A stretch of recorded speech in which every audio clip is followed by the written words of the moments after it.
ఓం మహాగణాధిపతయే నమః. ఓం గురుభ్యో నమః. ఓం శ్రీమాత్రే నమః. పరమేశ్వర స్వరూపమైనటువంటి జ్యోతిష, వాస్తు మరియు ఇతర అనేకమైనటువంటి శాస్త్రములను మనకు అందించినటువంటి మహర్షులకి నమస్కారం. హయగ్రీవ హయగ్రీవ హయగ్రీవేతి యో వదేత్ తస్య నిస్సరతే వాణి జహ్నుకన్యా ప్రవాహవత్.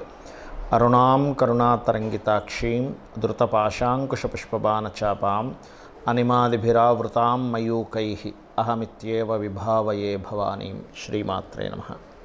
ప్రేక్షకులకి ఆ లలితాంబిక అమ్మవారి యొక్క అనుగ్రహం పరిపూర్ణంగా కలగాలని మనస్ఫూర్తిగా కోరుకుంటూ మనం ఈరోజు చెప్పుకోబోయేటువంటి టాపిక్ సెప్టెంబర్ మాసంలో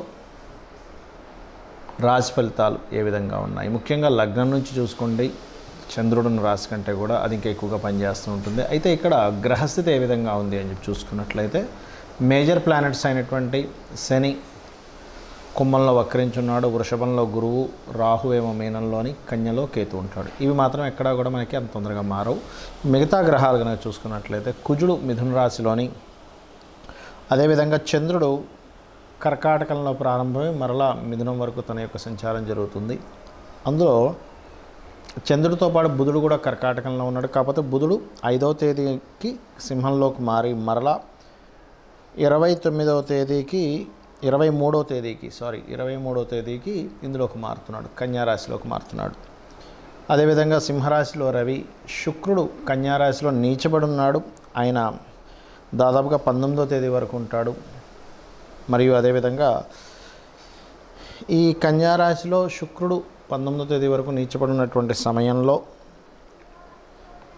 పర్టికులర్గా ఏంటంటే నీచ స్థానంలో ఉండేటువంటి రిజల్ట్స్ కూడా నేను మీకు ప్రత్యేకంగా చెప్తాను. అందరూ అంటే జాతచక్రం ఉన్న వాళ్ళు లేని వాళ్ళు కూడా ఏం పాటించాలనేటువంటిది. సో అందుకని మీరు వీడియో ఎండింగ్ వరకు చూడండి.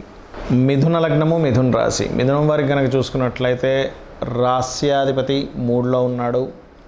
అందులో పర్టికులర్గా మనకి 5వ తేదీ నుంచి 3వ స్థానంలో సంచరిస్తుంటాడు. 5వ తేదీకి ముందు 2వ స్థానంలో 5వ తేదీ వరకు ఉంటున్నాడు. కాబట్టి కాస్త మీకు ఏదైనా ప్రాపర్టీ మూలంగా రావాల్సిన డబ్బులు కావచ్చు, లేనట్లయితే స్కాలర్షిప్స్ రిలేటెడ్గా వచ్చేటువంటివి కావచ్చు, కొంతవరకు అనుకూలంగా ఉంటుంది. కాకపోతే ఇక్కడ చతుర్థ స్థానంలో ఉన్నటువంటి గ్రహస్థితి ఏదైతే ఉందో 19వ తేదీ వరకు శుక్రకేతువులు, ఇది పర్టికులర్గా ప్రాపర్టీస్, వెహికల్స్ ఇటువంటివి కొనుగోలు చేసేటప్పుడు కానీ, అమ్మేటప్పుడు కానీ, కన్స్ట్రక్షన్ ప్రారంభించేటప్పుడు కానీ, సెకండ్ హ్యాండ్ కానీ ఏదైనా సరే కొత్తది కావచ్చు, సెకండ్ హ్యాండ్ కావచ్చు, డ్రైవింగ్ చేసేటప్పుడు కావచ్చు, వాహనాల మీద వెళ్ళడము, వాహనాలు ఎక్కువగా రద్దీగా ఉండేటువంటి ప్రదేశంలో రోడ్డు దాటడము, ఇటువంటివి చేసేటప్పుడు 19వ తేదీ వరకు చాలా కేర్గా ఉండండి మిథునం వారు.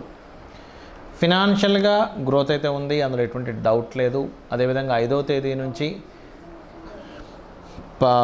దాదాపుగా మనకి 23వ తేదీ వరకు ఉన్నటువంటి గ్రహస్థితి ఏదైతే ఉందో కాస్త ఈ గ్రహస్థితి మాత్రం మీకు కొంచెం ఈ కొత్తగా గవర్నమెంట్ వ్యక్తుల యొక్క పరిచయాన్ని మరియు కొంతమంది అవగాహన లేని వాళ్ళ చేత మీరు ఏదైనా ఒక కన్స్ట్రక్షన్ రిలేటెడ్ చేయించడం ద్వారా అక్కడ ఇబ్బందిని ఇస్తూ ఉంటుంది. కాబట్టి ఈ విషయాల్లో కొంత జాగ్రత్త పడండి. కాకపోతే 23వ తేదీ నుంచి ఎప్పుడైతే 4వ స్థానంలోకి వెళ్తున్నాడో ఈ యొక్క బుధుడు, అక్కడి నుంచి మీరు తీసుకునేటువంటి ప్రాపర్టీ రిలేటెడ్ సంబంధించిన నిర్ణయాలు కొంతవరకు మెరుగ్గా ఉంటాయి, ఇబ్బంది అనేటువంటి తగ్గుతుంది. మీరు కూడా కాస్త ఈ పంచమాధిపతి అవుతాడు కాబట్టి మీకు ఈ పంచమ స్థానాధిపతి 4లో ఉన్నందుకు పర్టికులర్గా కొంతమంది ఫ్రెండ్స్ దూరం అవ్వడం జరుగుతుంది. ఫ్రెండ్షిప్స్ కొన్నిటిని కట్ చేసుకోవాల్సిన పరిస్థితి వస్తూ ఉంటుంది. కాబట్టి ఈ యొక్క విషయాల్లో కొంత జాగ్రత్తగా ఉండాలి. శత్రుత్వాలు బికాజ్ ఆఫ్ కుజుడు లగ్నంలో ఎప్పుడైతే ఉంటాడో శత్రు సంబంధించినటువంటి విషయాల్లో అనవసరమైన శత్రుత్వాలు ఇటువంటివి జరుగుతుంటాయి. కాస్త మిథున లగ్నం వారు బీపీ లెవెల్స్ ఎక్కువగా ఉన్నటువంటి వారు ఈ కుజుడు లగ్నంలో సంచరిస్తున్నందుకు వీలైనంత మట్టుకు మీరు శివుడికి అభిషేకం చేసుకోండి. మరియు బీపీ ఎక్కువగా పెరిగేటువంటి అంశాల్లో కొంత జాగ్రత్తగా ఉండండి మిథున లగ్నం వారు. ఇది ముఖ్యంగా పాటించవలసినటువంటి అంశము. అలాగే ఎందుకంటే 6th లార్డ్ లగ్నంలో ఉన్నాడు. అదేవిధంగా మరొక విషయం ఏంటంటే ఈ ఎవరైనా ఇష్టపడి వివాహం చేసుకునేటువంటి విషయాల్లో కొంత వ్యతిరేకత వచ్చినప్పటికీ ఈ గురువు యొక్క బలం సప్తమాధిపతి వచ్చి శుక్రరాశుల్లో ఉన్నందుకు గతంలో విడిపోయినవి అవన్నీ కూడా 23వ తేదీ నుంచి కొంతవరకు మరలా మీకు కనెక్ట్ అవుతాయి. అంటే అట్లాగా ఎవరినో వివాహం చేసుకుందాం అనుకున్నారు, గొడవ వచ్చింది, విడిపోయారు. మళ్ళీ 23వ తేదీ ఎప్పుడైతే శుక్రుడు కన్యా రాశి నుంచి మరలా ఓన్ హౌస్కి వెళ్తాడో అక్కడి నుంచి ఆ యొక్క విషయాల్లో మీకు పాజిటివ్గా ఫలితాలు అనేవి జరుగుతాయి. అదేవిధంగా మరొక విషయం ఏంటంటే, ఉద్యోగంలో గతంలో రావాల్సిన ధనం ఇప్పుడు కాస్త రావడము, విదేశాలకు వెళ్ళి ఉద్యోగం చేయాలనుకునేటువంటి ప్రయత్నాల్లో కొంత శ్రమ పడుతూ సక్సెస్ అవ్వడము. అదేవిధంగా శనివారాలు మాత్రం ఎట్టి పరిస్థితుల్లో మీరు వివాహ సంబంధించిన నిర్ణయాలు ఇటువంటివి ఏవి కూడా తీసుకోకండి. ఇక మీరు చేయవలసినటువంటి దేవతా ఆరాధన, ముఖ్యంగా లక్ష్మీ గణపతి ఆరాధన, విష్ణు ఆరాధన ఎక్కువగా చేయండి. మీరు ఏం చేస్తారంటే శుక్రవారాలు, మంగళవారాలు గోవుకి తీపి చపాతీలు మరియు గ్రాసము తినిపించండి, అన్ని విధాలా బాగుంటుంది. శుక్రుడు, కేతువు ఈ 2 గ్రహాలు కూడా మనకి ఈ 19వ తేదీ వరకు దాదాపుగా ఈ యొక్క కన్యా రాశిలో నీచబడి ఉంటున్నందుకు ప్రపంచవ్యాప్తంగా కానీ దేశవ్యాప్తంగా కానీ జరిగేటువంటి పరిస్థితులు ఏమిటి అంటే, కొన్ని దేశాలకు సంబంధించినటువంటి విషయంలో మనం అంటే 1వ తేదీ ముందు నుంచి దాదాపుగా ఆగస్టు నుంచే స్టార్ట్ అవుతుంటుంది. ఆర్థిక మాన్యం, ఎందుకంటే శుక్రుడు నీచ స్థానంలోకి వెళ్తున్నాడు కాబట్టి ఆర్థికంగా కొంతవరకు డౌన్ఫాల్ అనుకోండి, ఆర్థికపరమైనటువంటి చిక్కుల్లో ఇరుక్కోవడం అనుకోండి, ఇటువంటివి జరుగుతాయి దేశపరంగా చూసుకుంటే. ఇది శుక్రుడు కేతువుతో కలిసి కన్యా రాశిలో ఉన్నందుకు.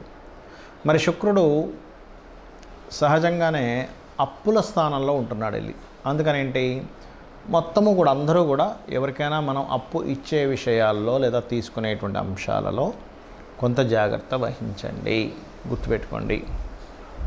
ఓకే. అదేవిధంగా స్త్రీలు ముఖ్యంగా బయటికి వెళ్ళేటప్పుడు మీరు గణపతిని తలుచుకోండి. ఒంటరిగా వెళ్ళవలసిన పరిస్థితులు కొన్ని వస్తుంటాయి, కొన్ని నిర్మానుషమైన ప్రదేశాల్లో తిరిగేటప్పుడు కానీ, బికాజ్ ఆఫ్ శుక్రుడు అనేటువంటిది ఏదైతే ఉందో స్త్రీ కారక గ్రహంగా, స్త్రీలని సూచించేటువంటి గ్రహంగా చెప్తూ ఉంటారు. కాబట్టి ఈ యొక్క అంశాలు చాలా జాగ్రత్తగా పాటించండి. అంటే ఒంటరిగా పంపించకండి అంత, అంటే కొన్ని ప్రదేశాలకు ఒంటరిగా పంపిస్తే ప్రమాదము అని అనుకునేటువంటి విషయాల్లో చాలా కేర్గా ఉండాలి అన్ని రాసుల వారు కూడా, బికాజ్ ఆఫ్ యూనివర్సల్గా కొన్ని ఇవి పనిచేస్తూ ఉంటాయి. అదొకటి. అదేవిధంగా అందరికీ కూడా ఈ మాసంలో 17వ తేదీ వరకు రవి ఓన్ హౌస్లో ఉంటున్నాడు కాబట్టి ఆరోగ్యానికి సంబంధించినవి ఎవరైతే పాటిస్తుంటారో, అందులో ముఖ్యంగా ఈ ఆగస్ట్ 16వ తేదీ నుంచి సెప్టెంబర్ 17వ తేదీ వరకు ఉన్నటువంటి కాంబినేషన్ ఏదైతే ఉందో, టైం అంతా కూడా మీరు ఆరోగ్యం గురించి పాటించేటువంటివి ఏవైతే నిర్ణయాలు తీసుకుంటారో అవి ఖచ్చితంగా మీకు ఇంప్లిమెంట్ అవ్వడం వల్ల మీ ఆరోగ్యం కుదురుపడుతుంది. అంటే అనారోగ్య సమస్యల నుంచి బయటపడము. యూనివర్సల్గా ఏదైనా ఒక ప్లానెట్ పలానా ప్లేస్లో ఉన్నప్పుడు యూనివర్సల్గా అందరికీ పనిచేస్తుంది కాంబినేషన్ అనేది, ఒక రాశి వారికి ఒక లగ్నం వారికి అని కాకుండా. ఈ శుక్రుడికి, నీచబడ్డ శుక్రుడికి గురువు యొక్క బలం కొంత ఉంది. దీనివల్ల ఏమిటంటే ఉపాసనలు చేసేవారికి మరియు ఏదైనా దీక్షలు తీసుకునేటువంటి వారికి కూడా కొంతవరకు ఇది సపోర్టివ్గా ఉంటుందని చెప్పుకోవచ్చు. మరి ఎంతసేపు మనం ఈ గోచార ఫలితాలైనా మన జన్మజాతక ఫలితాలు కూడా ఉంటాయి అంటే ఖచ్చితంగా మన జన్మజాతక ఫలితాలే చూసుకోవాలి. ఎందుకంటే మీరు ఏదైతే పూర్వజన్మలో చేసిన కర్మ ఏదైతే ఉందో, అది బ్యాడ్ కర్మ కావచ్చు, గుడ్ కర్మ కావచ్చు, తెలిసో తెలియకో చేసింది కావచ్చు, అది పర్టికులర్గా 12 భాగాలుగా విడిపోతుంది. మీ యొక్క లైఫ్లో మీ యొక్క స్థితిగతులు ఏమిటి అనేది మీ లగ్నం బట్టి తెలుస్తుంది. కష్టపడి బ్రతుకుతాడా లైఫ్ అంతా కూడా, లేనట్లయితే ఒక ఏజ్ వరకే ఎలా ఉంటుందా, దాని తర్వాత బాగుంటుందా, అది అన్ని విషయాల్లోని, నాట్ ఓన్లీ మీ పర్సనల్ విషయం అనే కాకుండా మీకు ధనం సంపాదించే విషయం కానివ్వండి, మీ కుటుంబ సభ్యుల విషయంలో కానివ్వండి, మీ యొక్క సిబ్లింగ్స్తో ఉండేటువంటి అంశాలు కానివ్వండి, మరియు అదేవిధంగా మీ యొక్క ఆస్తికి సంబంధించిన విషయాలు కానివ్వండి, అంటే ప్రాపర్టీ ఎప్పుడు కొనాలి, జ్యోతిష్శాస్త్రం ఎప్పుడు కూడా ఏం చెప్తుందంటే మీకు రూట్ చూపిస్తుంది. ఆ రూట్లో వెళ్ళేటప్పుడు మీకు లైఫ్లో ఎటువంటివి సంఘటనలు ఎదురవుతాయో చెప్తుంది. ఆ సంఘటనల్ని ఏ రకంగా మీరు ఎదుర్కోవాలి, ఎటువంటి నిర్ణయాలు తీసుకోవాలి, ఎటువంటి నిర్ణయాలు తీసుకోకూడదని చెప్తుంది. అంటే ఏదో ఒక రూట్ చూపించడం కాకుండా ప్రతి అంశంలోని మీకు ఎక్కడ టర్నింగ్ వస్తుంది. మనం చూడండి, ఒక దగ్గరికి వెళ్తుంటాము, ఇక్కడ మీకు టర్న్ ఉంది, ఇక్కడ మీకు స్లోప్ ఉంది, ఇక్కడ మీకు స్పీడ్ బ్రేకర్స్ ఉన్నాయని తెలుస్తున్నప్పుడు మనం జాగ్రత్తగా వెళ్తుంటాం. ఆ రకంగా ఏంటంటే జ్యోతిష్యం అనేటువంటిది వెలుగుని చూపించేది. మరి చాలామంది అంటారు ఏమండి మనం కర్మలో ఉన్నట్టుగా జరుగుతుందని. అది కూడా కొంతవరకు కరెక్ట్. ఎప్పుడు బలీయమైన కర్మ అంటారు. అంటే ఇంక తప్పదు అన్నప్పుడు పర్టికులర్గా ఆ కర్మ తీర్చుకోవడానికి భూమి మీదకి వచ్చినప్పుడు దాని ప్రభావం ఉంటుంది. కానీ మిగతాదంతా కూడా ఆ యొక్క కర్మని తొలగించుకునేటువంటిది కూడా ఉంటుంది. తొలగించుకునేది లేకపోతే ఆ శ్రీకృష్ణ పరమాత్మ తన యొక్క కుమారుడైనటువంటి అతనికి చర్మవ్యాధి, శాపవశాత్తు చర్మవ్యాధి వచ్చినప్పుడు నువ్వు నీ కర్మను తగ్గించుకో అన్నప్పుడు అతను సూర్య నమస్కారాలు లేకపోతే సూర్యుడికి సంబంధించిన ఆలయాలు కట్టో 7 సంవత్సరాల పాటు దానికి సంబంధించిన చేసి ఎలా తగ్గించుకున్నాడు, నా కర్మ ఇంతే అని ఎందుకు వదిలేయలేదు అనేటువంటిది మనం ఒకసారి ఆలోచించుకోవాలి. దశరథ మహారాజుకు కూడా సంతానం లేనప్పుడు మరి సంతానం లేదని అనుకున్నాడు, లేకపోతే పుత్రకామేష్టి యాగం చేసి సంతానాన్ని పొందాడా? ఇలా 1 కాదు 2 కాదు మన పురాణాల్లో వాటిలో అన్నింటిలో కూడా చెప్తుంది ఏమిటంటే ఆ యొక్క సమయంలో ఆ కాలంలో యాగాలు హోమాలు చేశారు. ఈ యొక్క కలియుగంలో నామస్మరణ కేవలం అమ్మవారి నామము లేకపోతే విష్ణునామము శివుని యొక్క నామము తలుచుకోవడం ద్వారా మన కర్మ తప్పకుండా దగ్ధమవుతుంది. వీటన్నిటికంటే గొప్పగా ఏంటంటే సూర్య నమస్కారాలు కూడా ఇంకా చక్కగా పనిచేస్తాయి. అందరికీ అన్నీ తెలియకపోవచ్చు కానీ రోజు సూర్య నమస్కారం చేసుకోండి. ఖచ్చితంగా మీరు ఏదైతే ఇబ్బంది పడుతున్నారో ఉద్యోగమనో వ్యాపారమనో వివాహమనో ఇవన్నీ కూడా మీ కర్మ దగ్ధం అవ్వడం ద్వారా మీరు అనుకున్న గోల్ మీరు రీచ్ అవ్వగలుగుతారు. శ్రీమాత్రే నమః.